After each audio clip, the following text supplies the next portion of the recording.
আসসালামু আলাইকুম আপুরা ভাইয়ারা কেরম আছেন? তো চুলা ধরাইলাম মাছ ভাজার জন্য।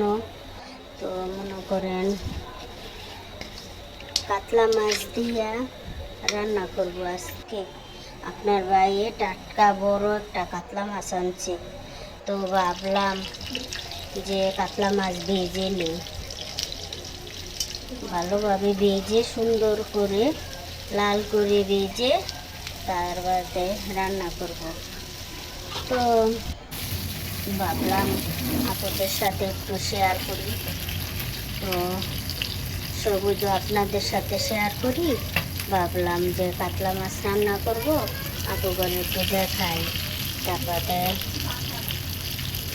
দেখাই আর আমরা কীভাবে শহর রান্না বান্না করি মনে করেন সেটাও দেখাবো। তো তেল দিয়ে দিছি, পেঁয়াজ দিয়ে দিছি, একটু পানি দিয়ে দিছি। পানিটা দিলে কি দাগ ওঠে না। মরিচ হলুদ দিয়ে দিলাম, ধনের গুঁড়া দিয়ে দিলাম। তো নেড়ে দিব।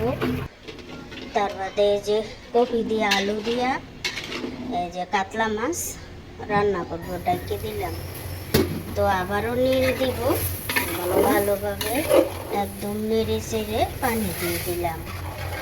তো পানি দিয়ে দিলাম, এখন মাছটি দিয়ে দিব, বিছাইয়া দিয়ে দিব মাছটি।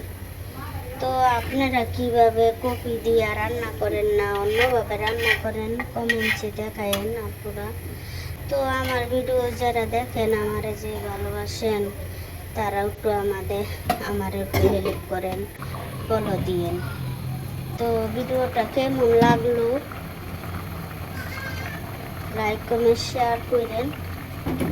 তো মনে করেন এই আজকে এই পর্যন্তই, আবার অন্য কোনো ভিডিওতে দেখা হবে।